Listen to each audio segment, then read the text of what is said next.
Good day, friends. This is Sam Mbele. That I just really want to introduce you to him as one of my very close friends.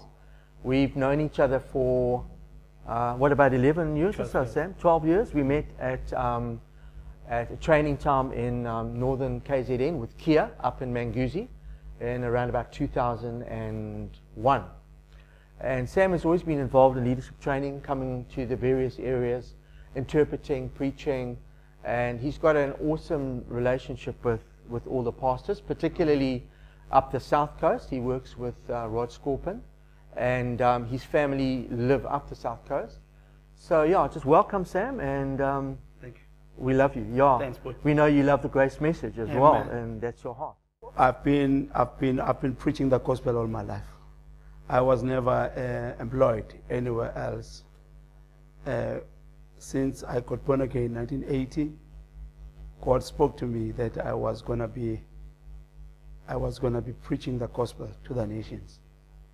So when I finished school, I started doing that. I was involved with the Assemblies of God churches. When Kia was one of my teachers at the Bible College at Hillcrest. So Kia used to come and visit me when I pastored a church up north in Manguzi. So it's how Africa Team was born. We joined up with Kia and we started to preach into the bush, the good news of the gospel. And then we went through to Mozambique, just a preacher of the gospel. I want to say what I've seen when I came to that conference, the Glory and Grace Conference. I saw a new thing altogether that I've never experienced with the leaders, my senior leaders at the New Covenant. I had to sit, we sat together with Rob, and then we shook hands, and then we had some good time together.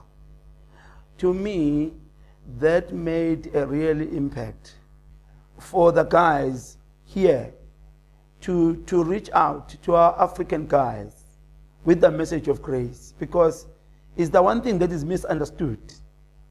It's the one thing that I feel our African churches need it the most. Somehow, even though other guys are born again, they are still afraid. They are not sure that the same grace that has saved them is the same grace that can carry them through.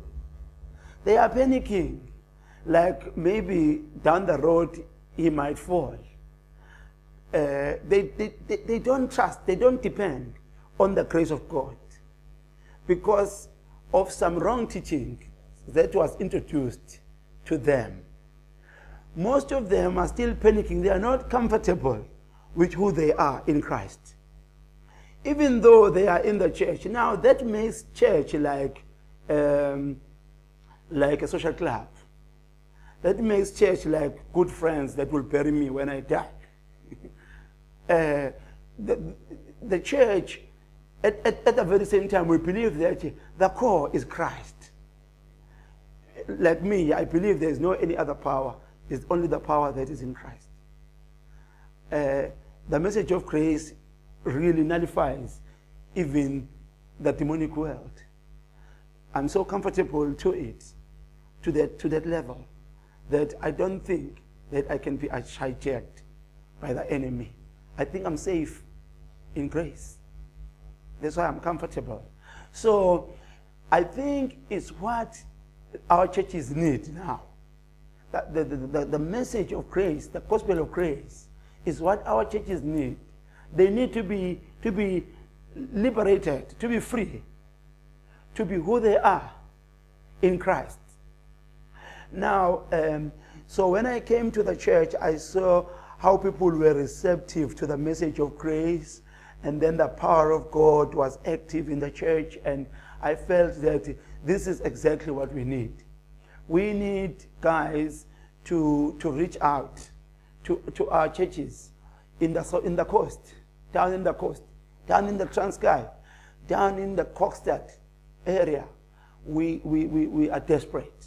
We really need the saving grace of God to release us from religion, set us free, to be ourselves, to be who we are in Christ. That's all I could say.